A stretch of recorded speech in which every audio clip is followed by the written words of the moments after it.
Welcome to OWAD Today. I'm Sophie, your pilot into the universe of Chinese. Let's continue to unpack some equestrian era characters. 守. Yesterday we talked about 攻, offense. Today, defense. 守, how Chinese express defense. So we have to have a boundary like this, big arch with a chimney. That's our domestic. That's our rooftop, basically. We even have a chimney on top of it, right? So a space with it's a shelter, but with cooking function inside.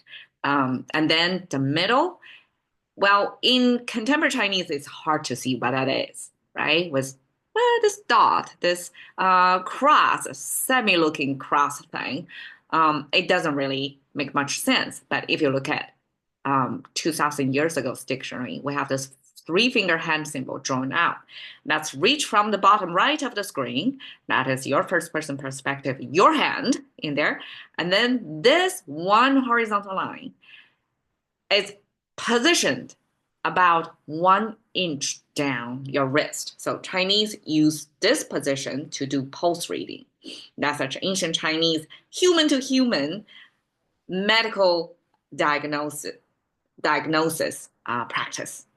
Doctors, by putting their fingers on another human's pulse, could tell a lot of symptoms, a lot of internal happenings inside your body. So Chinese, like everybody who gets sick, would know what that means. So Chinese use this character, very universal practice of ancient Chinese medical practice, to mean that you need to have a good gauge or measurement about things. You cannot just go anywhere. It has to be like 1 inch, Chinese inch, down the wrist. That's the best position to measure your pulse.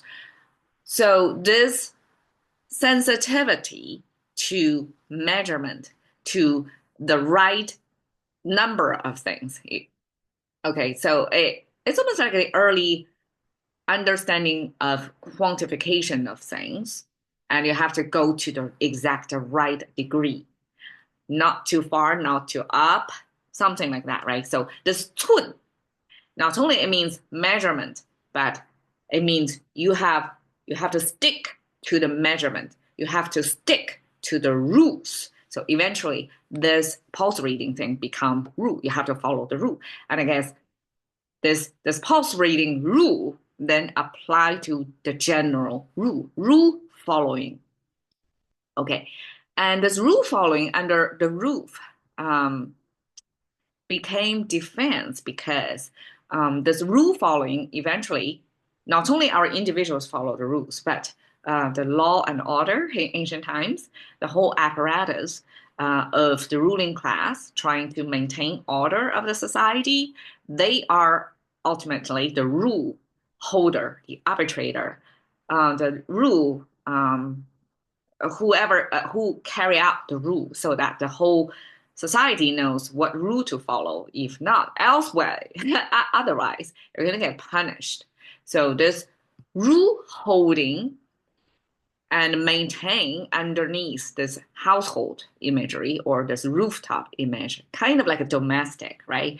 It doesn't apply to wilderness. It doesn't apply to beyond this, I guess, domestic or rooftop scenario. So it's rooftop or shelter symbolize civilization. Shelter symbolize civilization. That's where we live. And so all the rules under that roof that we have to follow. And there's a whole class of people are the rule, not only the rule, I guess, in contemporary, it's the lawmaker are coming from the people, but in ancient times, the lawmaker probably came from the ruler. They set the rules, and then the whole class are the maintainer of the rules. So this maintainer of the rule eventually became this concept of defense. They are the defending body of population that's upholding the rules. Okay, 可攻可守. So here, 可, we're talking about can, right? Can offend and can defend. What does that mean? It means, imagine you play a board game. And of course, in board game, there are maneuvers that's considered offense and defense. And sometimes it can serve dual purpose. And when you make a move, it looks like a fence, but at the same time, a set up of the placement, the positioning that can serve as defense as well. So it's double purpose, 可攻可守. And I think if you can make every move 可攻可守, that would be ideal, right? You're taking risk when you offend. But when you're taking risk, you're building your defense at the same time. And that's the best way to go, right? Okay, 守身如玉. You guard 守 here. We can translate as defend. Defend your body. So you're guarding your body as if it's jade, because jade are fragile. And jade in Chinese culture especially symbolize purity, symbolize all the virtues. And 守身如玉. So you guard your own body. So this is almost like a premarital virginity of Chinese version. So 守身如玉 means for young girls, before you get married, don't get exposure to men. I guess social interaction wise, that was minimized back then. Like you don't even get to see other people outside your household. So you have like physically avoid any of such situation. And at the same time, culturally, morally, society give pressure to women themselves, young girls themselves, to 守身如玉, to guard your purity, your virginity, as if it is jade, because once it's broken, it's never healed back. At least in ancient time, there was no such technology, right? So, and also Chinese culturally, I'm not sure how many cultures are like this, but virginity was highly valued. It's almost like a new car, mint condition. Once you get off you're driven off from a car shop. Once you X work, then the value like plummet. At least that's the Chinese culturally view how virginity works, and this set phrase 守身如玉 testify to that. Like you value your virginity, your own body, as if it's a jade. It's very precious. Okay, 守株待兔. 守 here means don't. So first off, 株 is a stump. So it was a former tree, but then cut off. So there was no leaves, only the trunk left in there. That's a stump.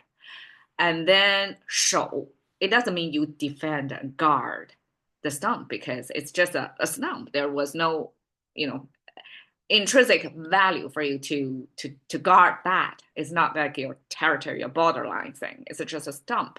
So here is a story to tell somebody see randomly a bunny, a rabbit, hit on such a stump and knock itself out. And therefore, it's without setting a trap, without any effort, this person was able to get the rabbit for free, because the rabbit knocked itself out on the stump. I don't know if this is the story from the West or where. Didn't search for that, but then this person realized, oh, the stump can really knock rabbit out. And then that person, instead of doing anything else, just stay around the stump, passively waiting for the rabbit to come knock itself out again.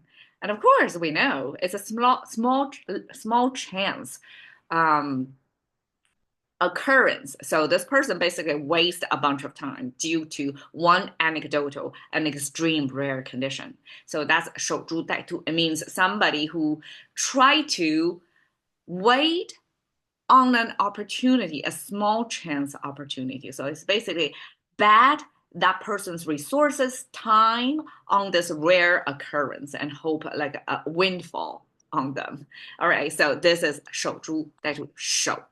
And I mean, this is the Bob Ware thing to show you the defense, the literal and visual gardening, setting up the boundaries between you and supposedly the incoming attack or enemy side. That's 守. Thank you for your time. See you another day.